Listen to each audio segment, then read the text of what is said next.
నమస్తే, welcome to our channel. నేను సౌజన్య.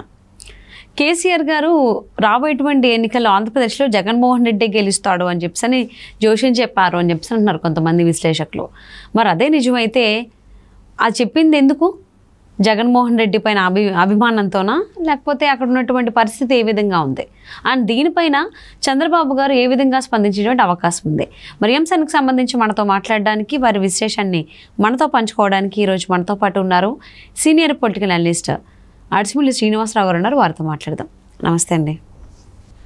BRS అధ్యక్షులు కేసీఆర్ గారు జగన్మోహన్ రెడ్డి గురించి ఒక మాట అన్నారు. రాబోయేటువంటి ఎన్నికల్లో ఆంధ్రప్రదేశ్లో జగన్మోహన్ రెడ్డి గెలుస్తాడు అని. అది దేనికోసం అన్నారు? జగన్మోహన్ రెడ్డి పైన అభిమానంతోనా, లేకపోతే పరిస్థితి అలా ఉంది అనా? అండ్ దీనిపైన అంటే కేసీఆర్ కామెంట్స్ పైన చంద్రబాబు గారు ఏ విధంగా స్పందించేటువంటి అవకాశం ఉంది? అసలు స్పందిస్తారా? ఇప్పుడు కేసీఆర్ గారు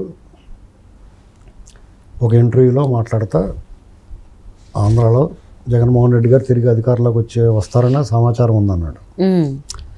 అలాంటి సమాచార లోపం వల్ల ఆయన ఓడిపోయిన విషయం తెలియదు. ఆయన ఓడిపోతున్నాడు అన్న విషయం తెలియక నాకు 90 సీట్లు వస్తాయి, 100 సీట్లు వస్తాయని చెప్పాడు ఆయన. మరి జగన్మోహన్ రెడ్డి గెలుస్తాడన్న సమాచారం తెలిసినోడు ఆయన ఓడిపోతాడని తెలియదా? ఆయన నెనగాక మొన్న ఓడిపోయాడు ఆయన. ఇప్పుడు కేసీఆర్ గారు యాక్చువల్గా ఆయన మీద సామాన్యుడికి మనటోళ్ళు ఎవరికి కోపం ఉండదు. మనకి ఇబ్బంది లేని పరిపాలనే చేసాడు. ఆయన పరిపాలన మనమే ఇబ్బంది పడలేదు. కానీ ఆయన ఓడిపోతాడని 2.5 ఏళ్ల క్రితం చెప్పాను కాంగ్రెస్ వస్తుందని. కాంగ్రెస్ వాళ్ళు కూడా నమ్మలేదు, పెద్ద నాయకులు కూడా. అది వేరే కథ అనుకోండి. ఇక్కడ కేసీఆర్ గారు ఎందుకు ఓడిపోయాడు? తెలంగాణ తెచ్చిన కేసీఆర్కి 2 సార్లు అవకాశం ఇచ్చారు. తెలంగాణ ఇచ్చిన కాంగ్రెస్కి ఒకసారి ఇవ్వాలనుకుంటారు ఈ ప్రజలు అనుకున్నాను నేను. అలా ఎందుకు అనుకుంటారు తెలంగాణ ప్రజలు? వాళ్ళు చైతన్యవంతులు, సామాజిక స్పృహ ఉన్నవాళ్ళు, విద్యావంతులు, వివేకవంతులు, విశ్వాసపాత్రులు. ఈ లక్షణాలన్నీ ఉన్నాయి వాళ్ళకి. కాబట్టి తెలంగాణ తెచ్చాడు, 2 సార్లు ఇచ్చాం. తెలంగాణ ఇచ్చింది కాంగ్రెస్, ఒకసారి ఇద్దాం, అదొక లెక్క. ఇంకోటి ఏంటంటే వీళ్ళకి అధికారం, మదం, దురహంకారం, అతిశయం, ఆడంబరం, కొవ్వు, మదం అన్నీ పెరిగిపోయి వాళ్ళు నోటికి వచ్చినట్టు మాట్లాడడం ఓ సెక్షన్ ఆఫ్ పీపుల్కి దూరం అయ్యారు. విపరీతమైన అవినీతి, అధికంగా అక్రమాస్తులు కూడబెట్టడం, వాళ్ళ అమ్మాయి మీద మద్యం కేసులు, ఫోన్ ట్యాపింగ్ కేసులు. అప్పటికే ఫోన్ ట్యాపింగ్ల మీద అనుమానాలు ఉన్నాయి. రేవంత్ రెడ్డి గారు ఆరోపణలు చేశాడు. వాళ్ళు కూడా వాళ్ళ ఎమ్మెల్యేలకు కూడా దర్శనం ఇవ్వకుండా ఈటెల రాజేందర్ గారు డైరెక్ట్గా చెప్పాడు కనీసం దర్శనం ఇవ్వట్లేదని. ఇవాళ స్టూడియోకి వచ్చి కూర్చొని మాట్లాడి స్టేజ్కి వచ్చాడు ఆయన. లేదా పోనీ స్టూడియో ఒక TV9కి ఇంటర్వ్యూ ఇచ్చాడు. ఏ TV9 అయితే ఆయన బ్యాన్ చేశాడో అదే TV9లో ఆయన ఇంటర్వ్యూ ఇచ్చాడు. గుర్తుందా మీకు? TV9 బ్యాన్ చేశాడు. అదే విధి అంటే అది మీడియా తాలూకు పవర్ అంటే. అంటే ఇప్పుడు వాళ్ళ చుట్టాలదే అని చెప్పేసి అని కూడా అంటున్నారు కదా. నువ్వు బ్యాన్ చేసావు లేదా? చేతులు మారితే మారింది. నువ్వు బ్యాన్ చేసావు కదా దాన్ని. అందులో కూర్చొని నువ్వు ఇంటర్వ్యూ ఇవ్వాల్సి వచ్చింది. అసలు విలేకరులు ఎవరన్నా ప్రశ్నలు వేస్తుంటే వాళ్ళ తిరగబడి వాళ్ళు తిట్టి కొట్టినంత పని చేసి కూడా ఆయన అసలు వాళ్ళు లెక్క చేసి కూడా కాదు.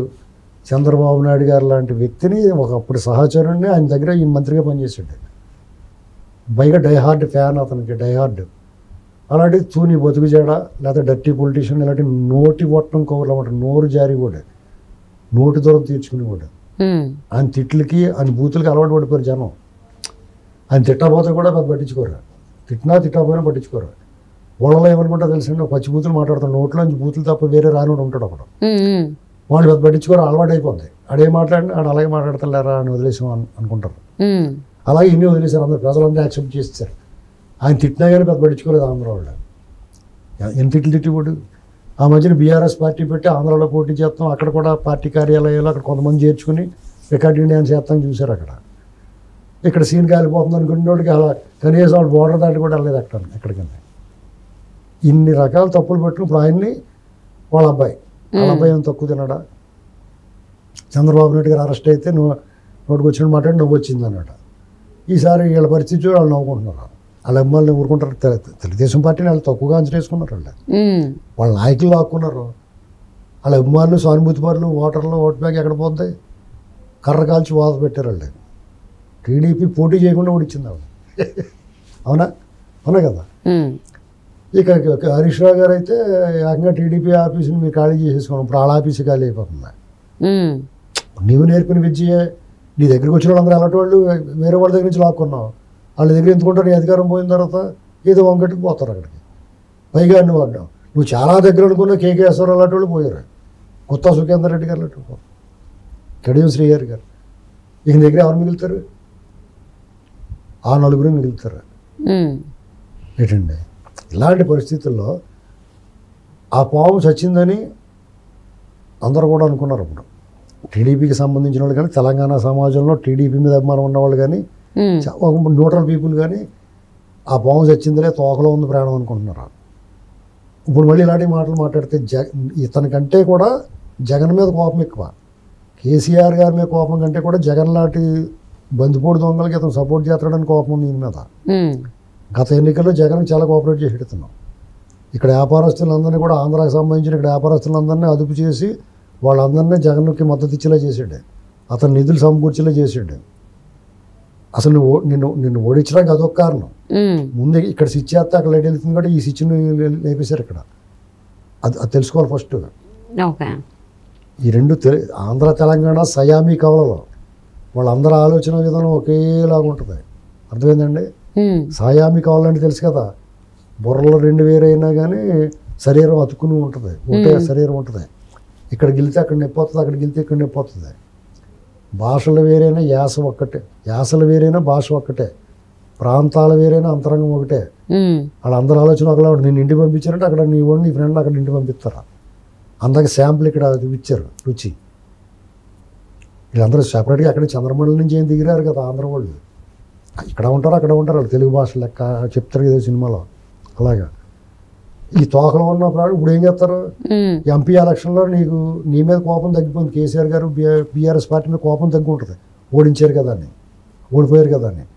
ఇప్పుడు మళ్ళీ ఇలాంటి మాటలు మాట్లాడితే ఏం చేస్తారు, మళ్ళీ కాంగ్రెస్ని గెలిపిస్తారు. అంటే మీకు ఒక సీట్ వస్తుంది అనుకుంటున్నాను, అది కూడా రాదు, అమౌంట్ అవుట్ అవుతుంది. అంటే ఇప్పుడు కేసీఆర్ చేసినటువంటి కామెంట్స్ ఏవైతే ఉన్నాయో జగన్మోహన్ రెడ్డి పైన, దానిపైన చంద్రబాబు గారు రియాక్ట్ అవుతారా? రియాక్ట్ అయితే అవుతారు. ఇప్పుడు తీత అంటాడు అందాల రాముడు సినిమాలో, అంటే తీసేసిన తహసీల్దార్, తీసేసిన తహసీల్దార్. ఓకే.